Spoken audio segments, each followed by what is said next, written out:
트럼프의 대통령 당선은 2024년 전 세계에 가장 큰 위협이 될 것이다. 아우 참 우리나라 큰일 났죠. 삼성전자는 제대로 되겠어요? 현대차는 제대로 되겠어요? 지금 우리가 갖고 있는 산업들이 다 무너져 버립니다.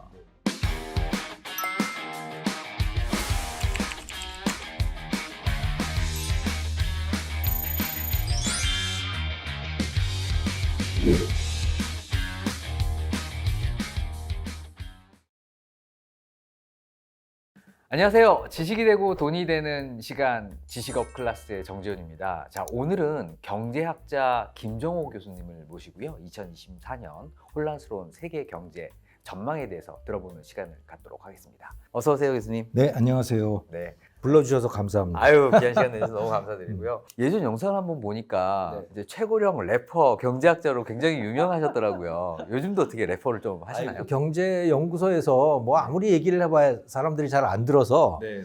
그러면 노래하고 섞어서 해보면 어떨까 오. 그런데 착안을 해서 그 당시에 거리의 시인들이라고 하는 랩 그룹이 있었는데 부탁을 했죠. 젊은 사람들이 이런 걸 좋아하니까 여기다가 메시지를 실으면 어떨까. 그래서 아무튼 시작하게 됐습니다. 네.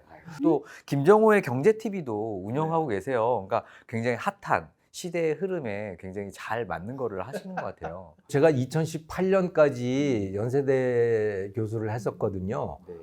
그런데 그 무렵부터 유튜브가 막 뜨기 시작했어요. 동료들이 하는 분들이 있길래 가서 찾아가서 구경을 했더니 그것도 재밌을 것 같더라고요. 그래서 그때 촬영하고 뭐 용산 가서 이제 뒤에 그린 스크린도 사고 뭐 카메라도 사고 편집하는 기술도 배우고 뭐 해서 그렇게 시작을 했었죠. 그럼 이제 본격적으로 한번 질문을 한번 좀 드려볼게요.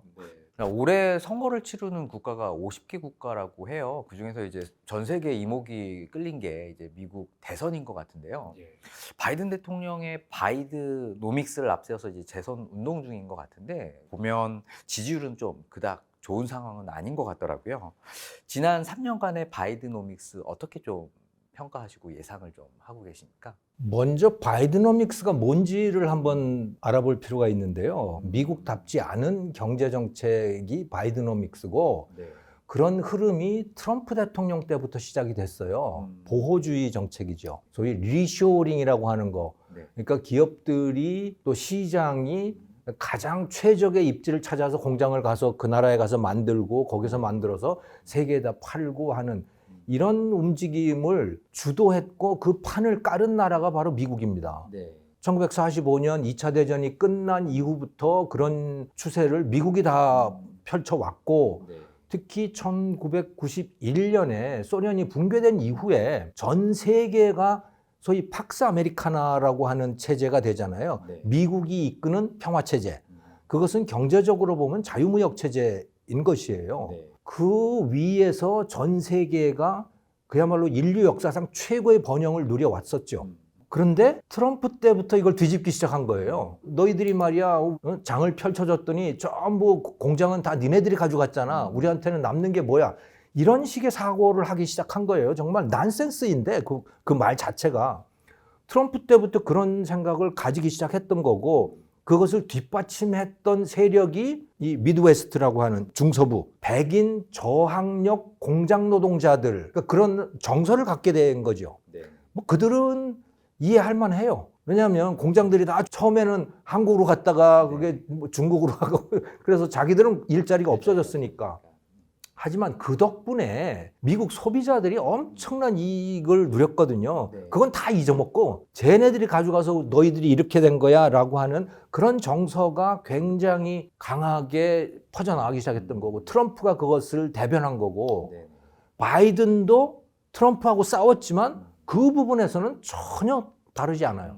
그래서 트럼프가 했던 정책 예를 들어서 중국의 주요 상품에 대해서 관세 25%를 매기는 이건 무지막지한 정책인데 바이든도 아무 소리 안 하고 그대로 이어받았거든요. 그래서 바이드노믹스는 트럼프노믹스하고 상당히 비슷한 데가 많아요. 별 특징이 없어요. 특히 보호주의 정책은. 그래서 그 보호주의가 바이든노믹스의 하나의 특징이고 트럼프하고 좀 다른 게 있는 것은 트럼프는 기후위기 뭐 이런 거를 완전히 거부합니다. 이건 사기야. 이런 입장이에요. 기후라고 하는 게 늘 변하는 거지 뭐 이렇게 호들갑이야. 뭐 정부가 나서서 무슨 뭐 이산화탄소를 어떻게 한다고 그래서 그게 기후가 바뀔 일이야? 이런 입장이에요. 트럼프는. 근데 바이든은 정반대죠. 인류가 겪고 있는 기후 변화는 인간 때문에 만들어진 거다라고 하는 철저한 믿음을 갖고 있는 것이고, 그래서 이 문제를 해결하기 위해서는 정부가 돈을 써야 돼 해서 인플레이션 감축법이니 뭐 이런 걸 통해서 배터리에다가 돈 쓰고 뭐 이런 식이거든요. 그러니까 기후 위기에 대한 재정 투자, 이게 바이드노믹스의 두 번째 특징이에요. 이건 트럼프하고 다른 거죠.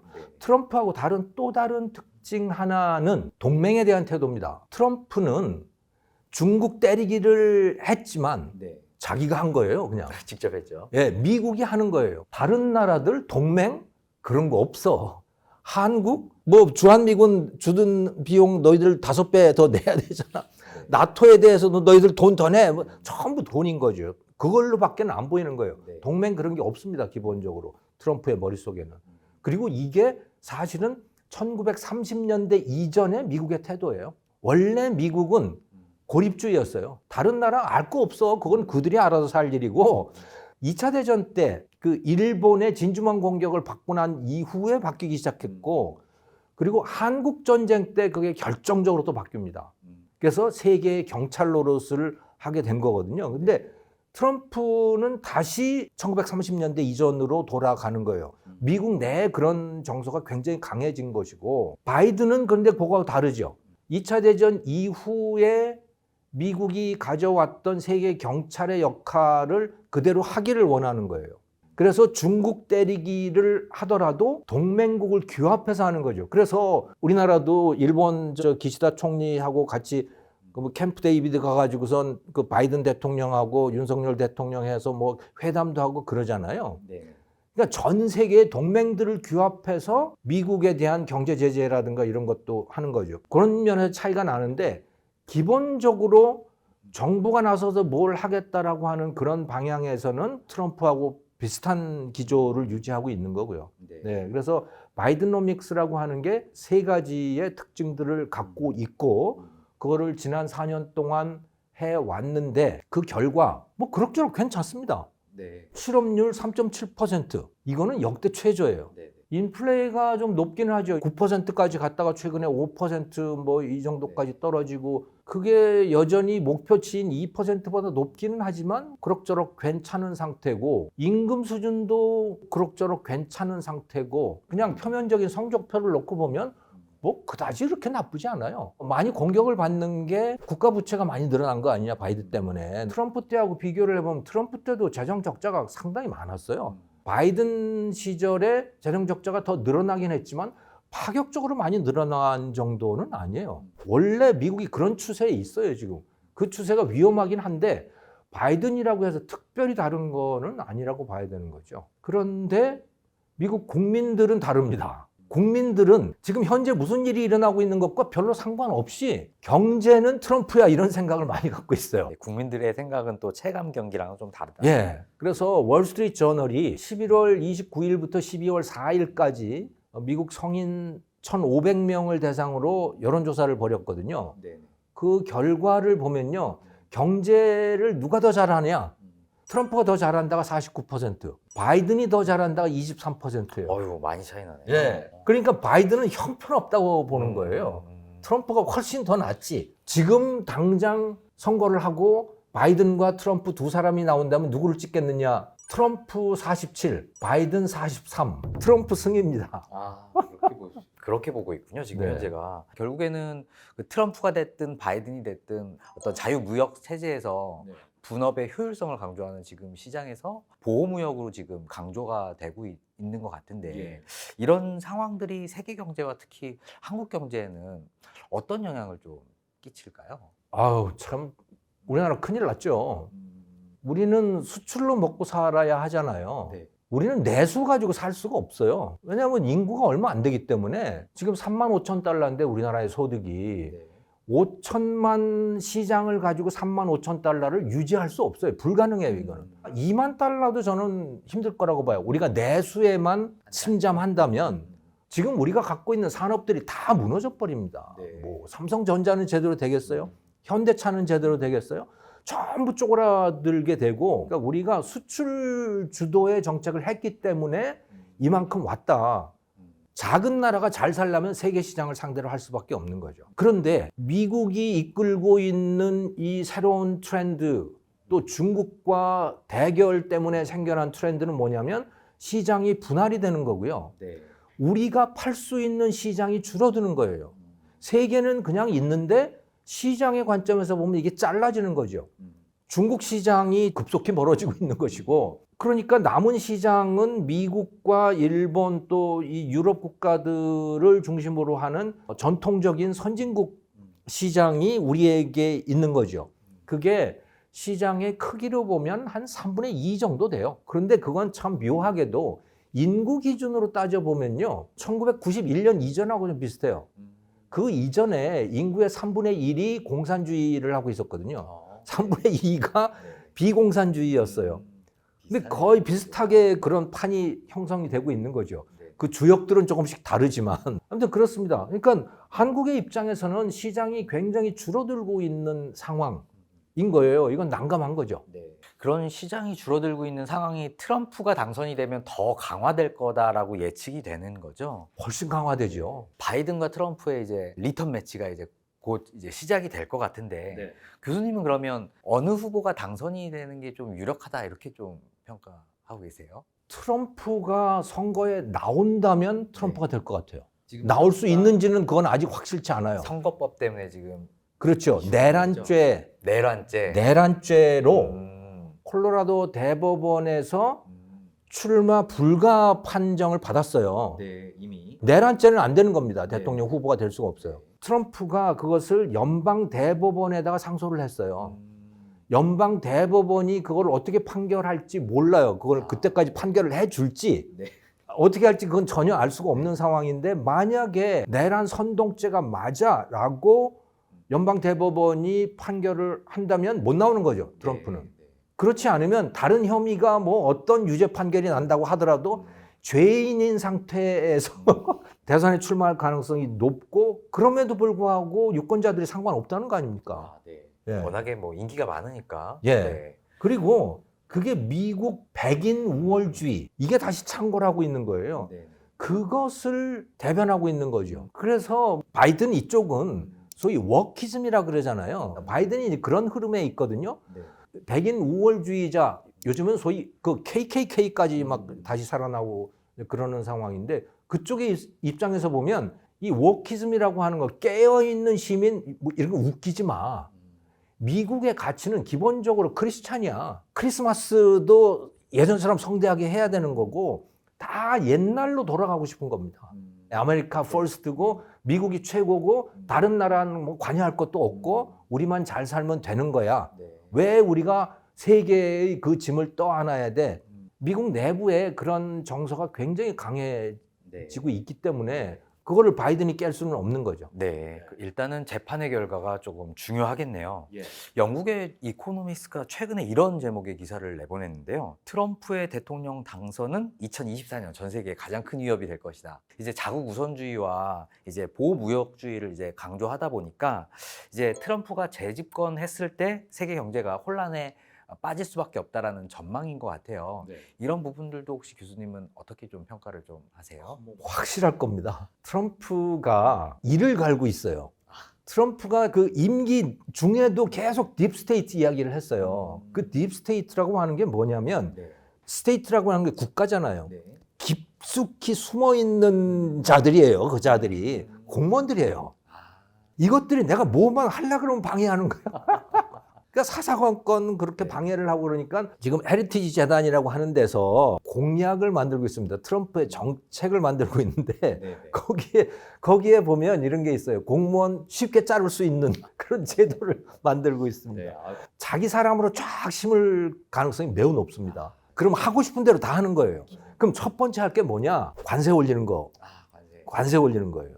지난번 임기 때 중국에 대해서 일부 품목에 25% 관세를 매겼잖아요. 그것 때문에 늘어난 관세 수입을 보면 그게 어느 정도인지를 알 수가 있습니다. 그 이전에 연간 관세 수입이, 미국 관세 수입이 300억 달러였는데 트럼프 2년 차부터 그게 늘어나기 시작해서 바이든 시초까지 얼마냐면 1,000억 달러예요. 한 3배 늘었어요. 네네. 그 바이든 때도 계속 1,000억 달러예요. 네. 왜냐하면 그거 그대로 하고 있으니까 바이든은. 네네네. 이 예산 분석하는 그 기관이 있는데 네네. 거기서 예측해 놓은 걸 보면 트럼프가 됐을 때 2026년이 되면 네. 4천억 달러가 되는 걸로 돼 있어요. 와, 진짜 많이 올라가네요. 지난번 임기 때는 네. 중국 제품의 한 3분의 1 정도에 대해서 25% 관세를 매긴 거예요. 지금 하겠다라고 하는 거는 중국에 대해서뿐만이 아니고 전 세계. 세계 모든 나라에 대해서 네. 모든 물품에 대해서 네. 10% 관세를 일률적으로 매기겠다는 거고 아, 네. 그게 현재 한 3배 정도 되는 겁니다. 네. 근데 관세가 올라가면 그만큼 이제 무역이 줄어들 수밖에 없어. 세계 그럼요. 경제는 쪼그라들 수밖에 없는 그럼요. 거죠. 더 쫄아드는 거예요. 그러니까 이건 중국의 문제가 아니고 전 세계의 문제인 것이고 미국이 그냥 나만 살겠다가 되는 거죠. 플러스 그러면 미국에 공장 생기는 거 아니야. 그렇죠. 지금까지 수입해서 쓰는 거 수입이 줄어들 테니 미국 안에서 만들겠지. 그러면 미국 노동자들한테 그게 좋은 거잖아. 일자리 만들기 작전인 겁니다. 그게. 네. 과연 만들어질지는 알 수 없지만 네. 저는 안 만들어질 거라고 봐요. 그냥 관세 수입은 늘어나고 미국 소비자들은 이제 죽어났죠. 네. 그것 때문에 값이 계속 오를 테니까. 네, 인플레이션도 계속 더 올라가겠고요. 예. 근데 뭐 그건 나중 문제고 네. 일단 폼 나잖아요. 그게. 네. 국내적으로 야 내가 일자리 만들 거야. 뭐 이렇게 하는 거니까. 그런 어떤 그 사이드 이펙트라고 하나요? 부작용을 트럼프도 몰라서 이러고 있는 건가요? 아니면 왜 그런 행동들을 하고 있는 거죠? 남의 나라 대통령한테 네. 이런 말을 하는 건 좀 뭐하지만 네. 너무 막무가내인 것 같다. 그냥 기존의 질서를 무시하고 그냥 예를 들어서 김정은하고 하노이 회담할 때 네. 서로 뭔가 틀어지니까 그냥 회담장에서 걸어 나가 버렸잖아요. 그렇죠.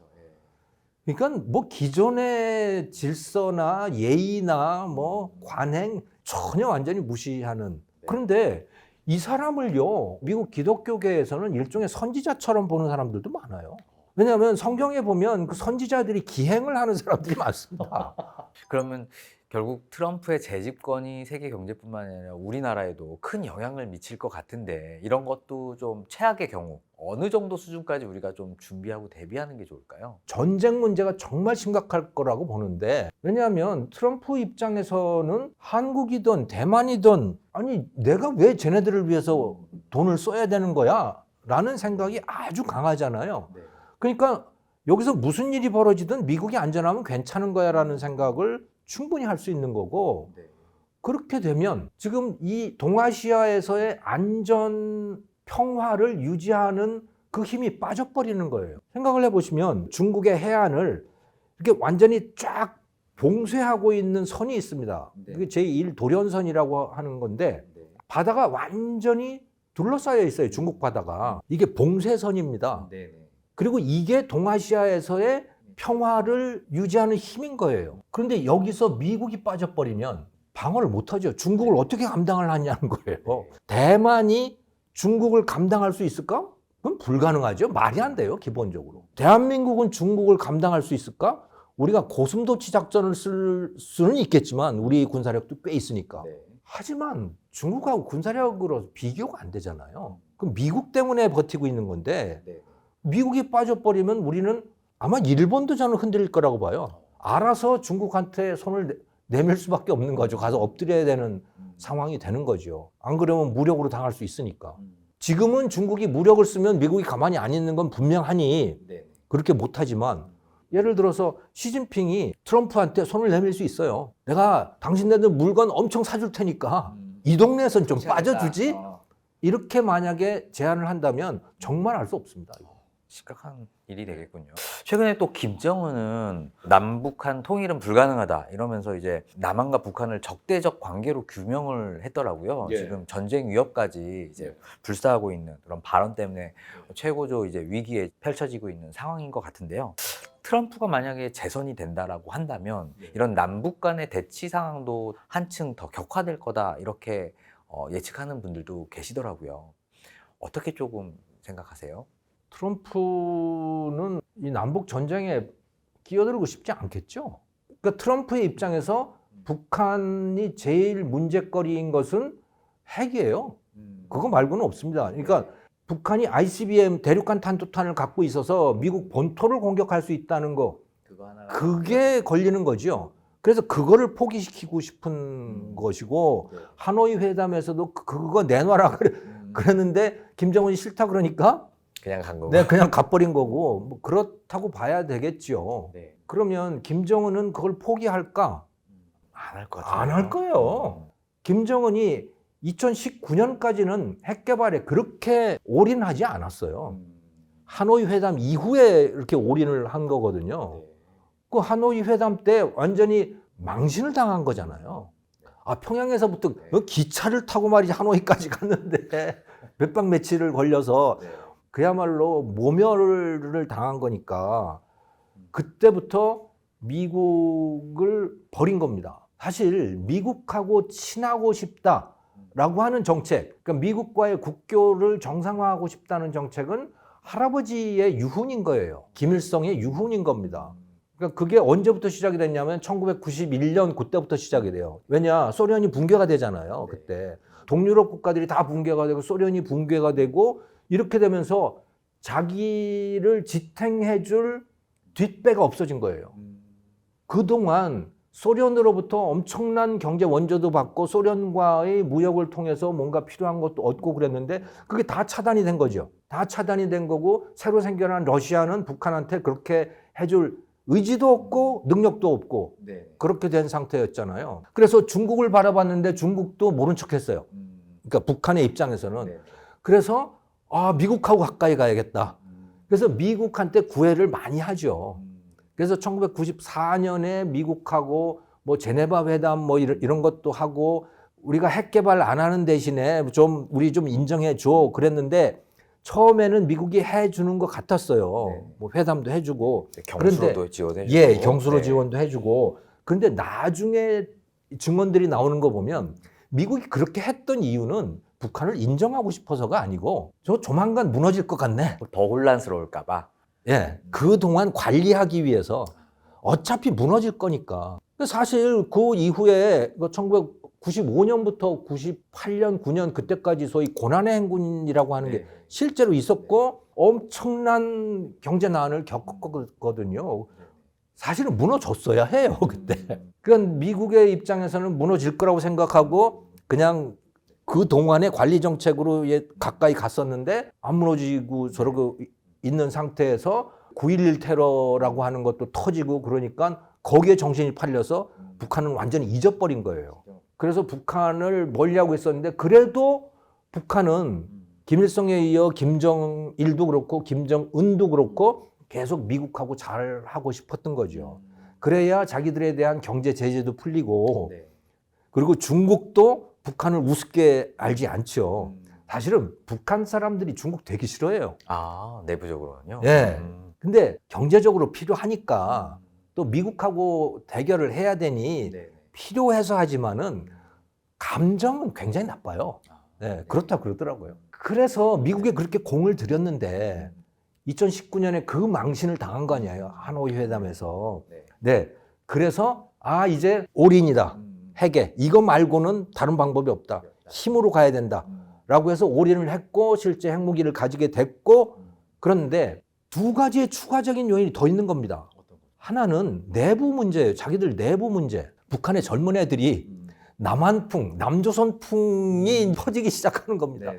연애하는데 여자가 남자한테 오빠라 그러고 남한 드라마 봤다고 뭐 처벌받고 이제 징역하고 하더라고요. 예, USB, CD 이런 거 갖고 들어가면 사형이래요. 아이고. 예, 그냥 단순히 말투만 그렇게 바뀌는 게 아니고 반바지 입고 다니고 문화가 이제 네, 스레바도 신고 다니고 이거는 용납할 수가 없는 거예요. 그런데 김정은의 입장에서 보면 굉장히 중요한 이슈가 김주의 10살짜리 딸에게 네. 권력을 넘기는 게 굉장히 중요한 일이 됐잖아요. 나오더라고요, 카메라에도. 예, 네. 그럼 벌써 1년이 넘었습니다. 그렇게 된 지가. 그 아이를 데리고 ICBM 미사일 쏘는 현장에 가서 앉아있고 네. 그 군 장성들하고 회의하는데 그 아이가 가서 앉아있고 그렇다는 건 뭐예요? 그 후계로 이미 점 찍었다는 얘기잖아요. 근데 그게 사실은 난센스죠. 누가 봐도 이상하잖아요, 그거는. 네. 그런 상황에서 저 애들이 저렇게 남한풍이 들어서 저렇게 엉망진창이 되고 저러면 말을 들을지 안 들을지도 알 수가 없는 거고 네. 그 이제 군기를 잡아야 될 필요가 굉장히 높아진 겁니다. 네. 그래서 내부적으로 군기 단속, 그러니까 질서, 전쟁 분위기를 만들어야 될 필요가 있는 거고 그런 차원에서 예. 지금 현재 긴장감을 조성하고 있다. 예. 이렇게 보고 계시는 거군요. 그런데도 힘이 없으면 그렇게 할 수가 없는데 음. 이제 기세 등등할 만한 요인이 생긴 거예요.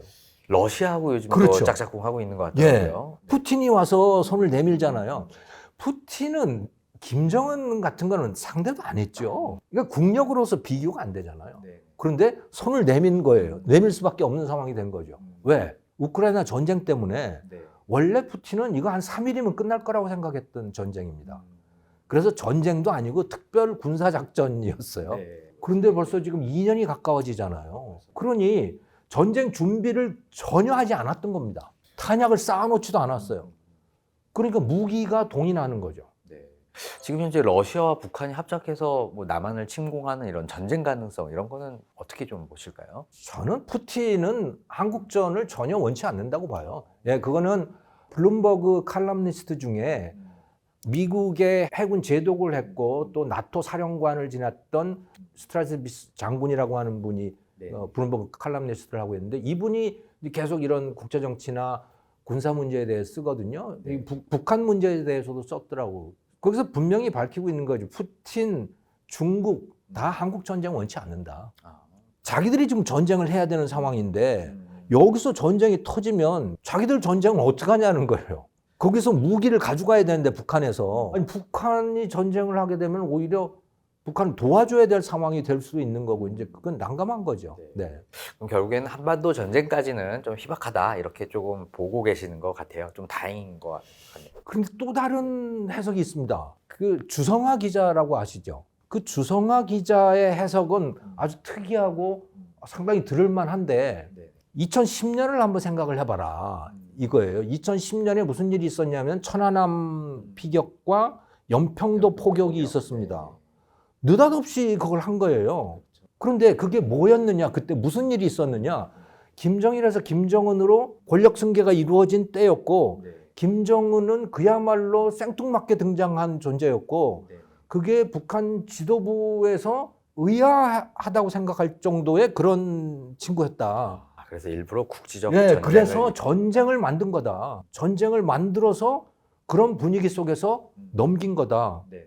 그런데 지금 어떠냐? 또 권력 이양이 벌어지고 있는 거 아니냐? 김정은의 뭐 건강 문제 때문에 그러는 건지 도대체 알 수가 없지만 어쨌든 권력 이양이 이루어지고 있는 단계인 것 같고 그러면 김정일에서 김정은에게 넘어가는 과정보다 더 말이 안 되는 과정인 거고 네. 북한 주민들의 입장에서는 더 황당한 일일 텐데 이걸 해내려면 정말 전쟁이 필요하다 이게. 그럼 어떻게 할 거냐? 전쟁을 벌일 거다. 벌일 가능성이 매우 높다. 네. 예전에는 연평도 포격을 했지만 네. 지금은 서울 포격할 가능성도 있다. 서울 포격이면 자, 확정이죠. 서울 네. 포격을 하면 어떻게 될 거냐? 연평도 때를 한번 보라는 거예요. 네. 연평도 포격을 했어요. 우리 군이 어떻게 했느냐? 원점 타격. 원점 타격을 했어요. 네. 그게 한국군이 할 수 있는 맥시멈이에요. 네. 원점 타격. 자, 장사정포를 꺼내서 비무장지대 그 바로 북방에서 장사정포로 서울 포격을 했어요. 네. 우리가 할 수 있는 일은 그 원점 타격입니다. 그 장사정포, 평양 타격 평양은 못 한다는 거예요. 왜? 어. 평양 타격을 하려면 미군 승인이 필요한 거죠. 한미연합사가 나서야 되는 거예요. 그거를 그러면 미국이 원하겠냐? 미국은 한반도의 전쟁을 원치 않는다. 김정은도 그걸 잘 알고 있다. 과거에 김정일이 그걸 잘 알아서 연평도 포격을 했듯이 네. 그래가지고 원점 타격을 해서 군사 몇 명이 죽었겠죠, 인민군이. 그들의 입장에서는 뭐 아무 일도 아닌 거죠, 그건. 들을 만한 이야기입니다. 우리는 한국군이 독자적인 판단으로 평양을 공격할 수 없다. 저는 그래서 이제 우리가 해야 될 일은요, 트럼프가 들어온다면 트럼프하고 협상을 해서 주한미군이 떠나든 안 떠나든 그건 뭐 당신들이 알아서 해. 하지만 우리가 평양을 타격할 수 있는 권한을 우리한테 줘. 네. 그거 개입하지 마. 네. 이렇게 해야 된다고 봐요. 그래서 북한이 남한을 치면 이거는 원점 타격이 아니고 평양 타격이다 라는 예상을 할 수 있게 해야 되는 거죠. 그게 저는 반드시 필요하다고 봅니다. 좀 들어보니까 그냥 남일이 아니다라는 생각이 정말 좀 남일이 드네요. 아니에요. 그 최근에 보면 이제 트럼프가 재집권이 된다면 네. 뭐 푸틴, 시진핑, 뭐 김정일까지 그냥 네. 우리나라가 스트롱맨에 둘러싸여 있는 이런 형국이 네. 되더라고요. 우리나라 어떻게 대비하고 좀 준비를 하면 좋을까요? 그러게 말입니다. 큰일 났죠. 그걸 우리가 어떻게 바꿀 방법은 없는 거고. 자, 그러면 우리는 어떻게 하느냐? 이미 말씀을 드렸지만 우리를 공격하면 너희도 죽는다. 이걸 해야 돼요. 네. 안 그러면 그냥 당하는 거예요. 뭐 다른 방법이 없잖아요. 네. 북한이 우리를 공격했을 때 우리는 그냥 맨날 원점만 타격한다? 그건 말이 안 되는 거예요. 한 배 보복이 아니고 10배, 100배 보복을 하는 전략을 취해야 돼요. 이스라엘의 그거죠. 뭐 내놓고 말은 안 하지만 암묵적인 전략이 10배 보복입니다. 네. 뭐 그게 훌륭한 일은 아니지만 네. 고슴도치 전략인 거죠. 네. 어마어마한 적들에 둘러싸여서 거기서 어떻게 생존할 거냐. 그거는 뭐 다른 방법이 없잖아요. 고슴도치인 거죠. 자, 교수님. 네. 그 올해 열린 그 전미 경제학자 이제에서 세계 네. 석학들이 이런 경고를 좀 했는데요. 신냉전으로 인해서 전 세계 경제가 분열되고 그래서 무역이 더 이상 성장을 견인하지 못할 거다. 이렇게 말씀을 좀 많이 하시더라고요. 석학들의 이런 경고 어떻게 좀 받아들이는 게 좀 좋을까요? 네, 저는 맞다고 봐요.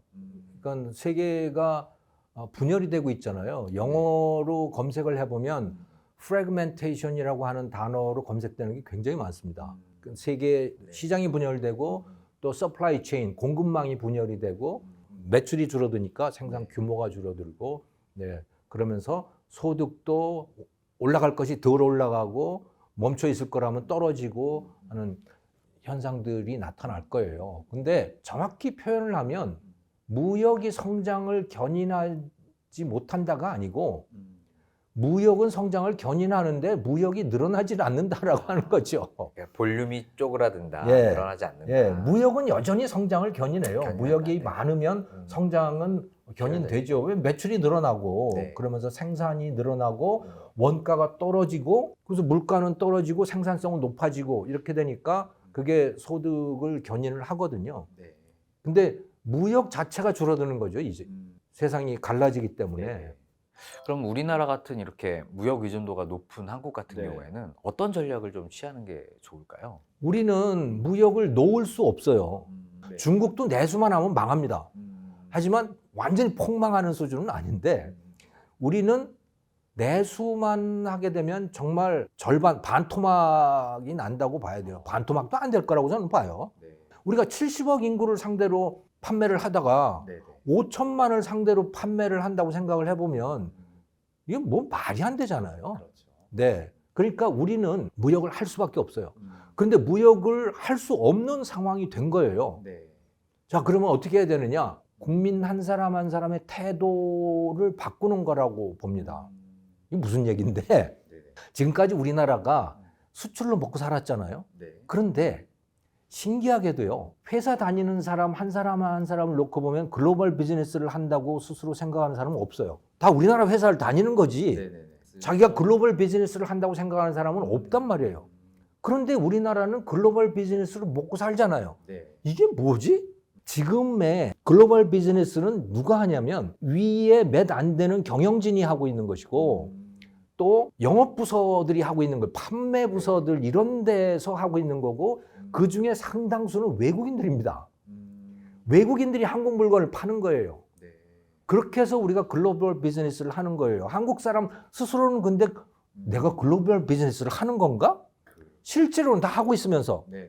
자, 제가 말씀드리는 거는 이제 그런 시대가 끝나야 된다는 그런 방법으로 하면 그 시장은 다 쪼그라들었어요. 이제 네. 쪼그라들 수밖에 없어요. 새로운 시장을 만들어내야 돼요. 그게 뭐냐? 한 사람 한 사람이 다 직접 글로벌 시장으로 가는 거죠. 그게 가능한 나라가 네. 스위스고 이스라엘이에요. 스위스, 이스라엘 조금 더 한번 여쭤보고 싶은데 어떤 부분에서 제가 스위스의 네. 중소기업 연합회라고 하는 데에 수석 이코노미스트라고 하는 그 분을 알아서 스위스를 방문을 하면서 거기에 그 사람들하고 얘기를 할 기회가 있었어요. 네. 당신들은 어떻게 비즈니스를 하냐? 뭐 여러 가지 이야기를 하는데 제가 굉장히 인상적이었던 것은 중소기업이든 대기업이든 구분이 없대요. 그냥 다 비즈니스를 하는 건데 그냥 고객이 국내에 있으면 국내 비즈니스고 외국에 있으면 글로벌 비즈니스고 그런 거지 뭐 대기업은 글로벌을 하고 중소기업은 뭐 도메스틱을 하고 이런 게 아니라는 거예요. 네. 그냥 세계가 그냥 자기들 시장인 거예요. 일단 마인드부터. 예, 마인드부터 네네. 기본적으로 그런 거죠.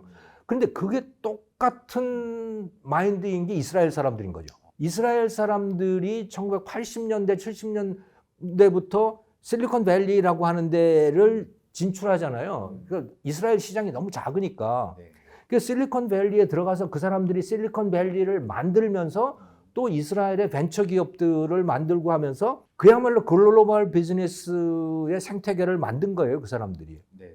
그러니까 사막밖에 없는 나라가 전 세계를 대상으로 비즈니스를 하는 거죠. 한국도 그게 가능한가? 가능했으면 좋겠네요. 가능해야 해요. 해야 그리고 한다. 그리고 당연히. 분위기가 굉장히 좋습니다. 네. 우리만 안 좋아요. 한국인들만 잘 몰라 그거를. 근데 이미- 외국은 다 한국을 받아들일 준비가 다 돼 있어요. 네. 한국에 대해서 정말 관심이 많고 네. 한국 드라마 한국말로 해도 그거 자막 달아주시기들 보고 K문화 뭐 예, K-팝, K-드라마, 네. K-무비, K-팝, 오징어 게임 같은 그런 드라마가 그게 그렇게 인기일 일입니까? 그런데 그렇다는 거 아니에요. 네. 그러니까 받아들일 준비가 다 돼 있어요. 그래서 한국 사람이 예를 들어 유튜브 같으면 영어로 만들자 이제. 이제 그렇게 가야 해요. 네. 그렇게 될 수 있는 여건이 다 갖춰져 있다. 다만 우리만 바뀌면 돼. 우리가 네. 우리만 바뀌면 돼요. 언어 장벽도 좀 있는 것 같아요. 언어 장벽이 저는 있다고 보지 않아요. 그런가요? 마음의 장벽이 있어요. 마음의 장벽이 더 크다. 예. 마음만 먹으면 된다. 예. 너무 두려워하는 거죠, 그거를. 네. 예를 들어 LG 뭐 삼성 이런 데서 외국인들 임원으로 채용하고 뭐 다 그러잖아요. 네. 네. 그거 다 실패했어요. 아. 아니 LG나 삼성전자 같은 데 들어갈 정도면 영어 정말 잘하는 한국인들이에요. 네. 하려면 얼마든지 할 수 있어요. 불편한 거지. 음. 그러니까 옛날에는 그래도 됐어요. 이제는 그러면 안 돼요. 왜냐하면 시장 자체가 사라지는데 새로운 시장을 만들어야 되는데 어디 가서 그 시장을 만드느냐. 각자가 나가서 만들 수밖에 없고 네. 그러다 보면 거기에 저는 어마어마한 기회가 있을 거라고 봅니다. 네. 무엇이 나타날지 몰라요, 거기에. 네. 결국 시장을 개척해야 되는 게 이제 우리의 사명이 되겠네요. 시장을 새로 만들어야 되는 거죠.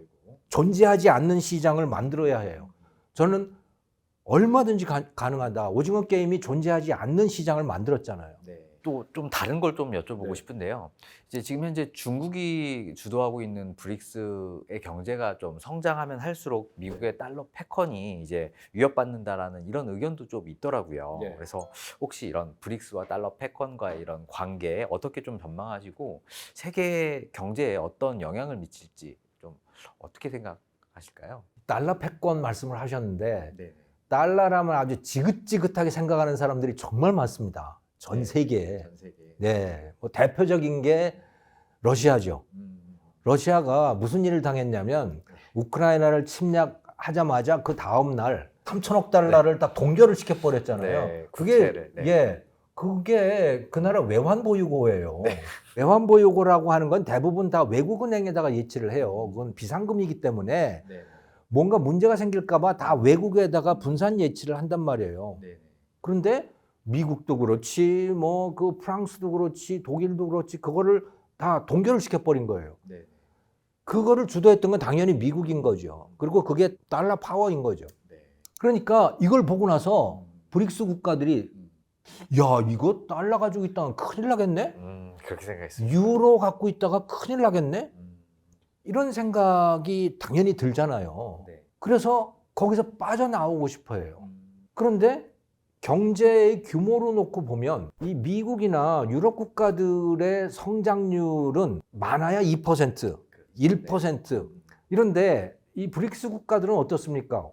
4%, 5%, 6%, 뭐 뭐 높은 데는 9%도 되잖아요. 네. 뭐 중진국들이니까 충분히 그럴 수 있죠. 성장률이 이렇게 차이가 나기 때문에 당연히 그들의 경제 규모는 매우 빠른 속도로 늘어나게 돼 있는 거고, 이 정도로 경제력이 커지면 달러를 대체할 수도 있는 거 아니야? 그들의 돈이 충분히 예상할 수 있는 일입니다. 그냥 이론적으로 보면. 네.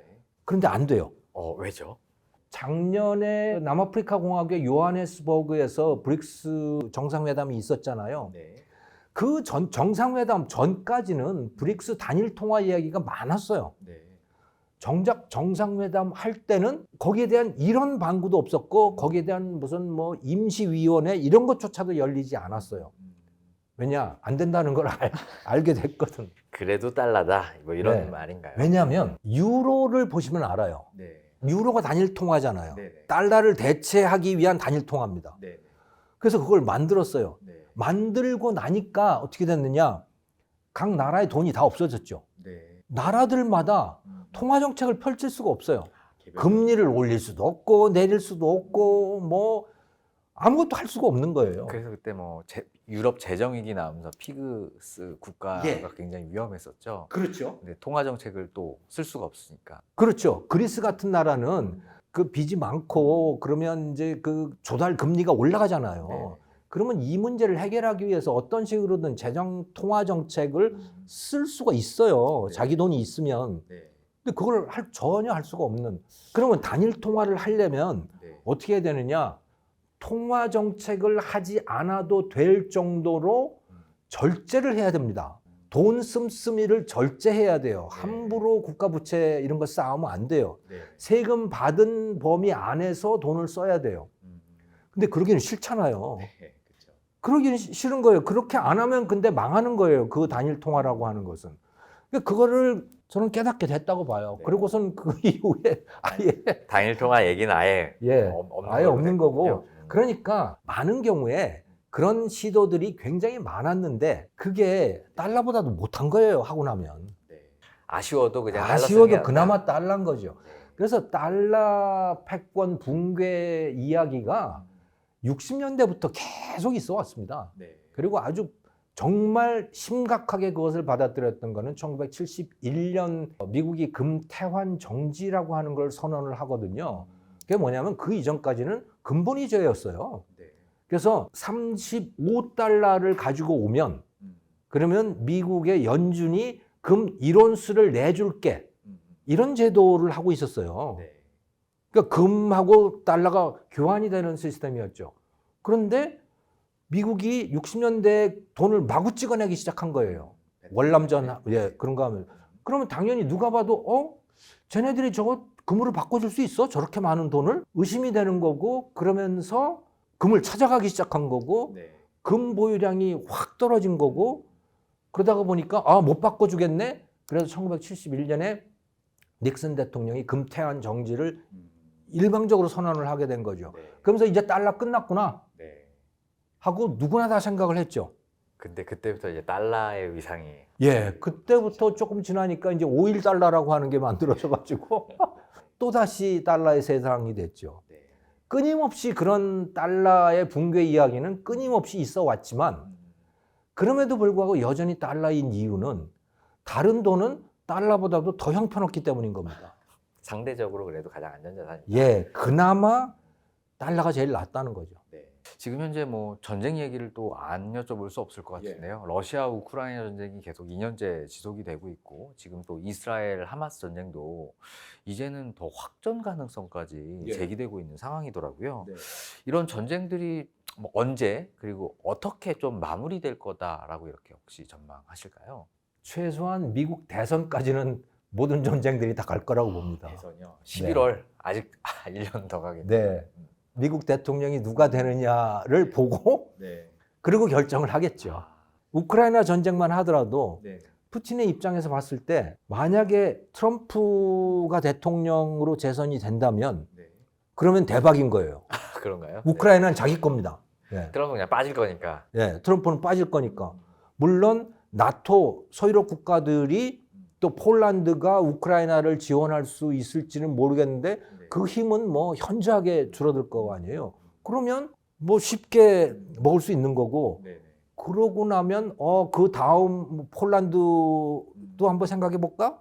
뭐 이렇게 될 수 있겠죠. 그러니까 푸틴은 분명히 대선까지 기다릴 거다.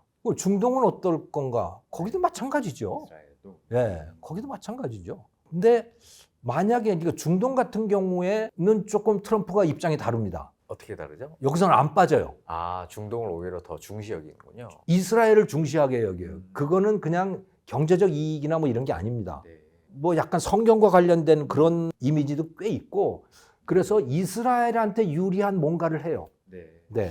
예전에도 뭐 유대인 관련해가지고 예. 뭔가 굉장히 우호적인 정책들을 계속 폈었던 게 기억이 좀 남긴 네. 해요. 예.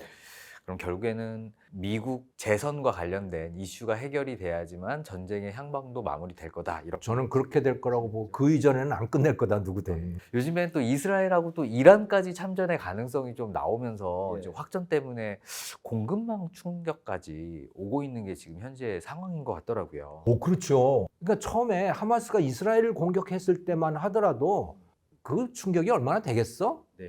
그 나라가 산유국도 아니고. 그러니까 뭐 약간의 불안함은 있지만 아주 미미한 정도의 유가가 오른 것도 뭐 배럴당 4달러 정도 오르고 그랬었어요. 그런데 지금 벌써 후티 반군으로 번졌잖아요. 후티 네. 반군들이 그 예멘에 원래 그 예멘의 그 고유 종족들이었더라고요. 그 후티 반군이라는 데가. 아무튼 그들이 이란의 지원을 받는 세력인데 그들이 스웨즈 운하를 통과하는 배들을 공격하기 시작했던 거 아닙니까? 네. 예, 그러니까 이제 화물선들이 스웨즈 운하를 피하기 시작했고, 돌아가야 돼. 그렇죠. 네. 그 운송비가 뭐 3배 정도가 높아졌어요. 네. 단시일 내에. 예. 운송 기간도 굉장히 늘어나고, 그래서 벌써 거기에서 이제 공급망에 차질이 생기기 시작했는데, 네. 그것만 해도 뭐 별거 아닌데, 여기에 결정적인 변수가 있다면 이란이 직접 참전하는 거죠. 네. 이란이 참전하고 나면 얘기가 완전히 달라지는 거고 그러면 이란의 산유량 문제도 생기게 되는 거고 전쟁의 규모가 매우 커지게 되는 거고 그래서 블룸버그 같은 데서 예측하기로는 세계 GDP 한 10% 정도가 꺼질 거다. 이란이 전쟁에 참여를 하게 되면 그리고 유가로 따지면 배럴당 한 60달러가 올라갈 거다. 이렇게 예측을 했더라고요. 네. 그래서 미국의 입장에서도 절대로 확전되는 걸 원치 않기 때문에 그래서 항공모함 전단 둘을 이란 앞바다에다 갖다 놓고 협박을 하는 거죠. 네. 조용히 있어라 하고. 그런데 어떻게 될지 모르겠어요. 네. 이란은 평화를 원하는 나라가 아닙니다. 이란은 기본적으로 사우디나 이런 왕정 국가들하고 적대적일 수밖에 없어요. 왜냐하면 그 왕정을 뒤집어 엎고 싶은 세력이 바로 이란이기 때문에 그런 거예요. 뭐 때문에 뒤집어 엎으려고 그러냐? 신정 국가를 만들려고 하는 거죠. 종교 지도자가 다스리는 종교 국가. 이란이 지금 그렇잖아요. 네. 그래서 그 이전에 팔레비 왕이 통치를 하고 있었는데 팔레비 왕을 쫓아내고 신정 국가를 만든 거 아닙니까? 네. 이 중동 지역 전체를 다 그렇게 만들고 싶은 거예요, 이란은. 그래서 이 이슬람 왕정 국가들하고 적대적인 관계가 계속 발생을 하는 거고, 네. 그래서 평화를 원치 않는 세력입니다. 네, 전쟁을 원하는 세력이죠, 기본적으로. 네. 근데 그들이 참전을 할지 안 할지 지금은 뭐 미국이 무서워서 못 할 텐데 앞으로 두고 봐야죠. 전쟁 위험은 또 중국에도 또 있는 것 같아요. 좀 미국 대선만큼이나 좀 관심을 좀 끌었었던 게 대만 총통 선거였었는데 최근에 이제 친미 성향의 라이칭더 이제 후보가 당선이 되면서 대만과 중국 사이 관계 그리고 중국과 미국 사이의 관계가 이제 앞으로 어떻게 펼쳐질지가 좀 관심사인 것 같더라고요. 예. 혹시 교수님도 좀 어떻게 좀 전망을 하실까요? 대만이 정말 화약고고 세계대전이 터진다면 뭐 거기가 시작이겠죠. 네. 왜냐하면 세계대전이라고 하는 건 현재는 중국과 미국의 전쟁일 것이고 네. 중국과 미국이 직접 부딪히는 데가 타이완 남중국해인 네. 거죠. 어쨌든 간에 다 중국 앞바다인 거예요. 그런데 과연 전쟁이 터질 것인가? 네. 중국이 원하는 거는 홍콩처럼 네. 평화적으로 타이완을 접수하는 거죠. 네. 타이완 사람들이 어떤 마음을 갖고 있느냐? 중국에 접수당하고 싶어 하지 않아요. 80% 이상이 현상 유지를 원해요. 중국하고 전쟁할 마음도 없지만 네. 홍콩처럼 되고 싶지 않다라고 하는 게 그게 뭐 명확한 그들의 태도인 거죠. 그러니까 중국이 대만을 접수를 하려면 네. 그럼 무력을 사용할 수밖에 없어요. 현재로서는. 그럼 중국은 왜 그러느냐? 뭐 이익도 있죠. TSMC라고 하는 그 반도체 기업이 워낙 대단한 것이고 네. 그것을 중국이 가져갈 수 있다면 그야말로 미국의 아쉬운 소리를 할 필요가 없는 오히려 미국이 아쉬워해야 될 그 존재가 TSMC예요. 네. 그런데 전쟁을 한다고 해서 TSMC를 가져갈 수는 없어요. 그게 공장 시설이 아니고 사람의 네트워크가 있기 때문에 그런 겁니다. 예. 거대한 공급망이기 때문에 점령한다고 해서 가져갈 수 있는 것이 아니고 사람이 그 과정에서 떠나게 되면 그 기업은 사라지는 거예요. 그냥 사람만 존재한다고 해서 되는 것도 아니고 그들의 네트워크가 되어야 되는 거고 그러니까 그게 중요한 게 아니고 중국 공산당의 입장에서는 역사적인 과업입니다. 우리도 한동안 그랬었지만 남북 통일이라고 하는 게 역사적인 과업이듯이 네. 중국 통치자의 입장에서는 국토의 완결성을 확보하는 게 역사적 과업이에요. 근데 상당히 그걸 달성했죠. 네. 그 앞바다에 남은 것들이 문제인 거예요. 네. 그게 남중국해, 타이완, 일본 영토로 되어 있는 다오이다오, 류교열도에 있는 그 섬들. 그러니까 그게 역사적 과업이거든요. 그거를 반드시 해야 되고 그게 자기들이 정권을 계속 유지하는 정당성의 굉장히 중요한 부분인 거죠. 그런데 정작 타이완 사람들은 홍콩하고 달라서 그들은 군사력도 갖고 있고 네. 그러니까 이거는 평화적으로 어떻게 할 수가 없는 거예요. 그러니까 전쟁을 할 수밖에 없는데 네. 그 뒤에는 미국이 있고 네. 그런 거죠. 근데 미국 입장에서도 참 애매모호한 것이 1979년에 중국하고 즉 중화인민공화국하고 국교를 트면서 네. 타이완에 수도를 두고 있는 중화민국과 단교를 했잖아요. 네. 그렇다고 타이완을 버리고 싶지는 않은 거예요. 너희하고 이렇게 수교를 했으니 이 타이완도 너희 땅이라고 하는 거를 내가 인정을 하겠는데 평화적으로 가져가는 거는 오케이. 네. 무력으로 하는 거는 난 못 보겠는데? 이런 애매모호한 태도를 갖고 있는 겁니다. 지금 현재. 그리고 또 아주 애매모호한 부분이 또 있어요. 타이완의 입장에서는 특히 독립을 추구하는 민주진보당의 입장에서는 고슴도치 전략을 쓰고 싶잖아요. 네. 그래서 군사력으로 비교는 안 되지만 어쨌든 점령을 하려면 지키는 쪽보다 훨씬 더 많은 희생을 치러야 되는 거야. 이걸 갖춰놓고 싶을 거 아닙니까? 네. 그래서 첨단 무기들을 다 갖추고 싶어요. 근데 그러면 그 무기는 어디서 가져와야 되느냐? 미국에서 가져와야 되잖아요. 네. 미국이 첨단 무기를 안 줘요. F-35 같은 걸 지금 안 주고 있는 거죠, 승인을. 왜? F-16까지만 해줍니다. 왜냐? 일본에는 주는데 왜 대만을 안 주느냐? 네. 그렇게 위험한 적을 두고 있는데 대만을 못 믿는 겁니다. 국민당이 되면 국민당은 상당히 친중적인 성향을 갖고 있는 거고 네. 그 기술들 다 넘어가는 거 아니야? 그리고 너희들 예전에 국共내전할 때 어떻게 했어? 국민당하고 공산당의 전투였잖아요. 거기에 미국이 국민당을 전폭 지원을 해줬는데 무기며 뭐 경제며 다 지원해줬는데 그게 전쟁을 한다 그러면서 다 공산당한테 팔아먹었잖아 너희들이. 그래서 졌잖아. 네. 또 그럴 텐데. 그래서 미국이 대만한테 무기를 주는데 이미 중국이 기술을 갖고 있는 수준의 무기만 주는 거예요. 그거보다 더 앞선 기술의 무기들은 안 주고 있어요. 뭐 중국 대만 관계를 보면 시진핑도 신년사에서 중국과 대만의 이제 통일은 역사적 필연이다 이렇게 강조를 또 하고 있고요. 네. 또 여러 해석들을 보면 블룸버그 같은 경우에는 중국 대만 전쟁이 벌어지게 되면 가장 큰 피해를 입을 게 물론 이제 대만이겠지만 두 번째 피해 대상국으로 한국을 또 지목하고 있더라고요. 예. 그래서 이런 중국 대만의 전쟁 가능성에 우리 한국이 미치는 영향이 굉장히 클 것 같은데요. 교수님 보시기에는 우리나라가 어떻게 조금 대비를 하고 준비를 하는 게 좀 좋을 것 같다 이렇게 생각을 하실까요? 블룸버그의 전쟁 피해 추산 자료 좀 과장됐다고 보는데요. 그게 돈으로 하면 얼마냐면 500조 원이에요. 그 중에 400조 원이 반도체예요. 반도체에서 날아간다는 거예요. 자세한 모형이나 이런 거 나와 있지 않습니다. 반도체에서 날아가는 것이 왜 그렇게 클까 하고 좀 추리를 해보면 네.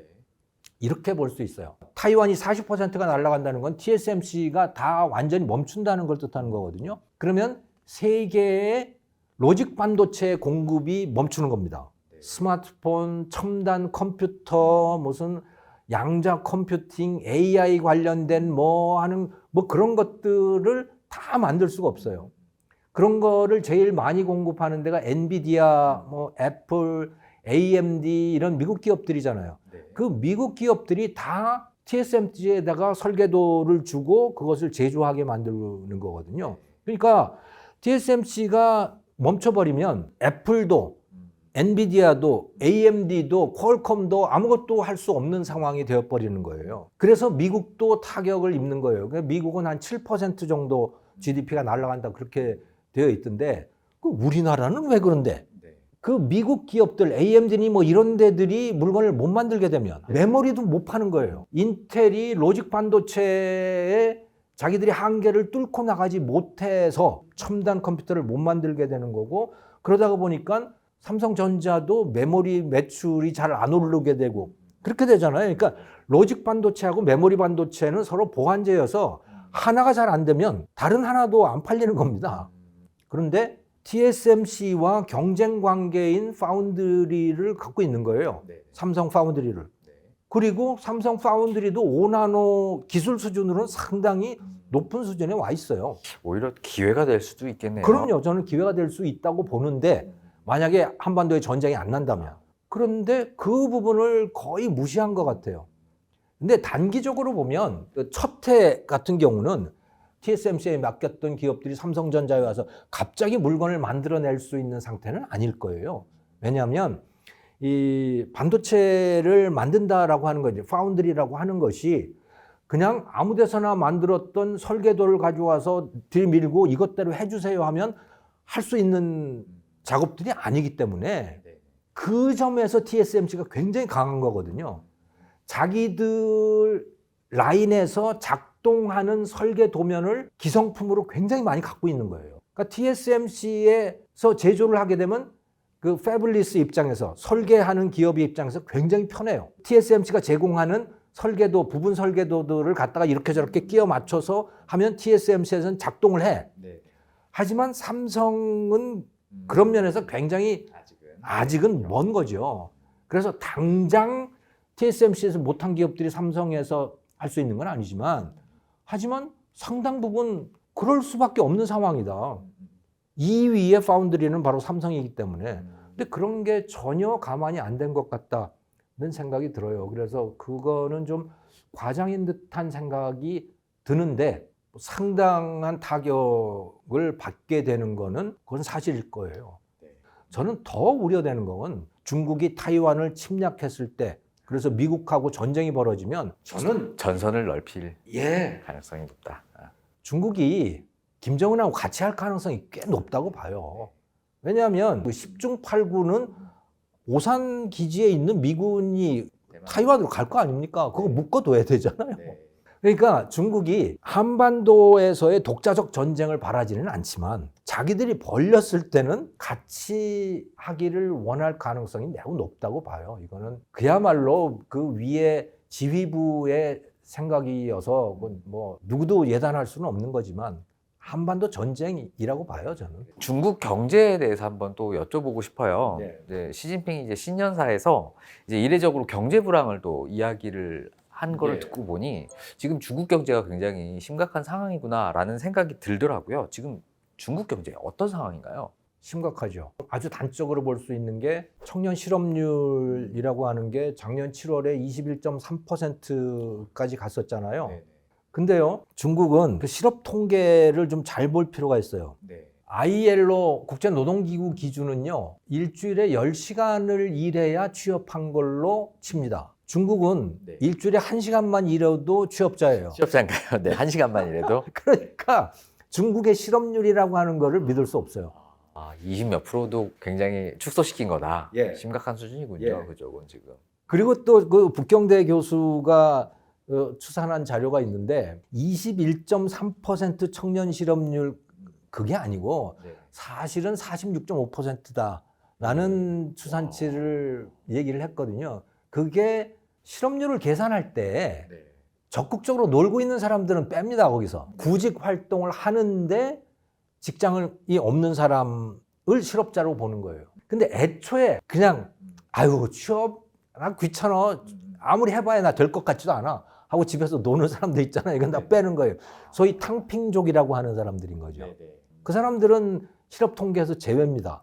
그런가요? 그 사람들을 포함시키면 46.5%라는 거예요. 그러니까 청년들이 일자리가 거의 없다고 보면 되는 겁니다. 네. 학교 다니고 뭐 다 그런 상태고 학교 안 다니는 애들은 그냥 집에서 놀고 그런 거죠. 네. 그 오죽 답답했으면 시진핑 주석이 야, 너희들 그렇게 도시에서 그러지 말고 시골 내려가서 좀 농사도 좀 짓고 좀 그러라고 얘기를 할 정도. 그러니까 거기에 대해서 이 젊은 친구들 소위 거기는 링링하우 세대라고 하더라고요. 네. 영영 이후 세대. 이 친구들 입장에서는 이제 황당한 거죠, 이게. 네. 무슨 소리야, 이게. 그런 거 하려고 대학 간 게 아니잖아. 네. 부모 입장에서도 그런 거죠. 알리바바 같은 그런 멋진 직장에 가가지고서 넌 컴퓨터 두드리면서 이런 걸 하고 싶은 거지. 네. 글로벌 비즈니스를 하고 싶고 그런 거지. 그런데 시진핑의 정책이 뭐였습니까? 알리바바 같은 거 다 없었죠. 죽여버렸잖아요, 결과적으로는. 그게 하나의 지표고 네. 또 다른 지표는 홍콩 증시의 중국 기업들의 주가예요. 이게 굉장히 낮아졌어요. 홍콩 증시 정말 심각하더라고요. 예. 뭐 바닥이 없을 정도로 계속 내려가는 예. 것 같아요. 근데 중국 본토의 상하이 증시 같은 데는 그렇게 낮지 않아요. 홍콩에는 낮아요. 같은 기업인데. 왜 그런 거죠? 투자자가 다른 거예요. 홍콩 증시에는 주로 외국인 투자자들이 투자를 하는 거고, 외국인이 이제 빠져나가는. 예, 외국인들이 빠져나가고 외국인들이 중국 경제를 굉장히 어둡게 보고 있는 것이고, 근데 샹하이 증시 같으면 이것만 하더라도 상당히 투자자들이 국가의 지원을 받는다라든가, 네. 뭐 국영기업들 뭐 이런 데들이 많은 거죠. 그러니까 말하자면. 네. 그래서 주가를 떠받치는 여러 가지 힘들이 있는 거예요. 인위적으로 떠받치는 거. 근데 그 주가는 사실은 제대로 된 주가가 아닌 거고 홍콩의 주가가 객관적으로 평가된 거라고 보시면 되는 거죠. 상황이 안 좋다 이런 말씀 좀 해주셨는데요. 최근에 이제 중국 부동산 업계 자금 줄이던 이제 증지그룹도 결국 유동성 위기를 넘지 못해서 파산 신청을 했더라고요. 결국 부동산에 이제 자금이 묶이면서 중국 경제와 이제 금융 시장에도 어떤 좀 영향이 좀 펼쳐질 거라고 좀 예상을 하실까요? 중국 투자자들의 입장에서는 큰일 난 거죠. 투자자들 입장에서는. 중국은 우리하고 조금 다른 측면이 있는 게 우리는 시중은행들이 민간이잖아요. 우리도 보면 금융감독원이나 이런 데가 세게 개입을 하고 있기는 하지만 우리하고는 좀 달라요. 그러니까 파산을 시키지는 않겠죠. 그건 중국 공산당이. 그런데 그 국영은행들은 부동산에 그렇게 큰 투자를 하지 않았어요. 중국 부동산이 중국 GDP의 한 25%까지 갔었고, 그래서 부동산을 빼고는 중국 경제를 말할 수 없는 정도까지 되어 있었는데, 지금은 뭐 그 부동산이 죽으면서 상당히 떨어졌지만 그 비중이 여기에 투자를 많이 한 데가 소위 그림자 금융이라고 하는 데들입니다. 그래서 뭐 투신 회사들 이런 데들인 거죠. 네. 우리로 따지면 단자 회사 뭐 이런 데들 있잖아요. 이런 데는 민간 투자자들이 많은 거고요. 그런데 이들이 투자한 것이 한 30% 정도가 부동산에 들어가 있대요. 그림자 금융인데. 근데 그림자 금융은 정부가 지급 보증을 하지 않잖아요. 그래서 부동산에 투자를 했는데 이제 부동산 가격이 떨어지니까 투자자들에게 원래 약속했던 수익 이런 걸 돌려줄 수가 없게 된 거고, 그러니까 부도 위기에 처하게 되는 거고 이런 거죠. 여기에 대해서는 그냥 민간이고 국가가 직접 거기다 지원하기도 참 애매한 상황이고 이렇게 돼 있는 거예요. 그런데 여기에 또 국영은행들이 돈을 꽤 넣었대요. 편법으로. 왜냐하면 국영은행은 금리가 굉장히 대출 금리가 굉장히 낮아요. 그림자 금융은 높을 때는 한 9%, 10% 이렇게도 수익을 보장을 해줬단 말이에요. 그러니까 국영기업 직원들의 입장에서 보면 야 저거 괜찮잖아. 그래서 어떻게 꼼수를 써가지고 거기다 돈을 집어넣은 거죠, 말하자면. 그게 가서 물려있는 것들이 상당히 있대요. 정확히 얼마인지는 모르지만. 우리나라 뭐 PF 부실이나 뭐 예, 브릿지론 예. 이런 것과 그거 비슷하겠네요. 거의 같은 맥락에 네. 있는 건데, 그리고 중국 부동산이 살아날 기미는 없고 앞으로 더 추락할 일만 남아 있는 거죠. 왜냐하면 빈집이 워낙 많고 네. 우리나라 빈집이나 일본 빈집하고는 상당히 성격이 다르잖아요. 우리나라 빈집은 노인들이 떠나가서 비어있는, 그러니까 못 쓰는 집인 거죠. 우리 네. 폐가. 일본도 거의 비슷한 상황이 되는 건데 거기는 멀쩡한 새 집들이 비어있는 거고 그 중에 상당수는 이미 주인이 다 있는 거예요. 주인이 다 분양받아서 주인이 있는 상태고 멀쩡한 집인데 그냥 비워놓은 상태로 있죠. 과잉 공급된 예. 상황이군요. 과잉 공급의 과잉 소비예요. 그 사람들이 집을 살 수 있느냐? 못 사죠. 그래서 앞으로 그 중국 부동산 경기가 살아날 가능성은 매우 희박하다. 그러면 그림자 금융은 계속 문제가 될 것이고 그것이 이제 실물 경기도 계속 압박을 할 거고 근데 그 문제를 어떻게 할 거냐? 망하거나 적당히 때우거나 좀비 기업이 되거나 뭐 그런 상태로 남아 있을 거예요. 미국발 글로벌 금융위기처럼 될 가능성은 저는 없다고 봅니다. 그건 전혀 얘기가 다른 거예요. 네. 미국의 금융이라고 하는 건 전부 프라이빗, 민간이잖아요. 그러니까 못 갚으면 파산이에요. 그리고 미국의 금융은 전 세계로 다 실핏줄처럼 연결되어 있기 때문에 미국에서 문제가 생기면 그 금융위기는 전 세계로 퍼져나가는 거죠. 순식간에. 중국은 기본적으로 금융의 큰 줄기는 다 국가가 통제를 하고 있는 것이고 그 국가가 그림자 금융이라고 하더라도 대규모 부도가 나게는 내버려 두지 않을 것이다. 네. 글로벌 금융위기 쇼크 정도까지는 가지 않고 중국 경제를 좀 억누르는 수준에서 마무리가 될 거다. 그렇죠. 이렇게. 그것 때문에 실물이 계속 쪼그라들고 성장률 떨어지고 이렇게 되겠지만 네. 어느 날 갑자기 폭망하는 그런 거는 오지 않는다. 그리고 나라 밖으로 퍼져나갈 가능성도 별로 없는 것이 금융 자유화를 하지 않았어요. 금융 자유화를 하려고 2010년경부터 몇 년 동안 하다가 2015년에 샹하이 증시 폭락을 한번 겪고 나서 다 되돌렸어요. 자본 자유화 이런 거 없어 이제 중국은. 네네. 다 차단. 그러니까 밖으로 나갈 것도 별로 없어요.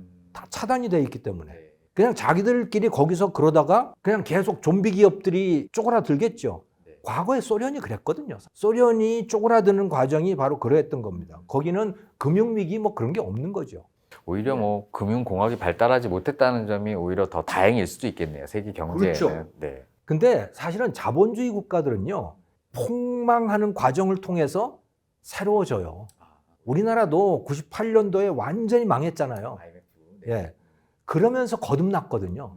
완전히 산업도 바뀌었고, 네. 사람들 일하는 태도도 바뀌었고, 좀비 기업들 다 정리했고, 그런데 중국 같은 시스템, 과거의 소련 같은 시스템은 그렇게 못해요. 네. 정리를 못합니다. 제가 마지막으로 한번 또 네. 궁금한 게 있는데요. 네. 뭐 24년 혼란스러운데 한국 경제가 좀 도약할 수 있는 기회가 있다면 어느 부분에서 좀 주목을 해야 되고 그리고 좀 어떻게 대비를 하면 될지 한번 고언을 한번 좀 여쭤보고 싶습니다. 저는 역설적으로 네. 구사일생이었다고 봐요. 구사일. 기사회생? 왜냐하면 네. 미국과 중국 간에 이런 갈등이 없었다면 우리나라가 지금 어땠을까? 삼성전자 갤럭시 스마트폰 저는 거의 끝나는 상태가 됐을 거라고 봐요. 그러니까 네. 삼성과 LG가 막 치고 나가면서 소니와 토시바와 히타치 뭐 이런 데들이 다 실질적으로 문을 닫았잖아요. 네, 그렇죠. 네. 사실은 그런 지경이었습니다. 화웨이가 정말 파죽지세로 치고 올라왔고 2020년에 이미 삼성 갤럭시의 글로벌 시장 점유율을 넘었어요.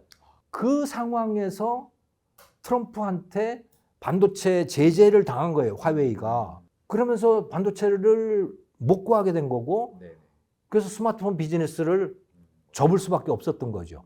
그러니까 삼성전자는 그야말로 기사회생을 했다고 저는 봐요. 근데 그게 전자만 그런 게 아니고 이미 디스플레이는 그렇게 됐죠. 진작 그렇게 됐던 거고 네.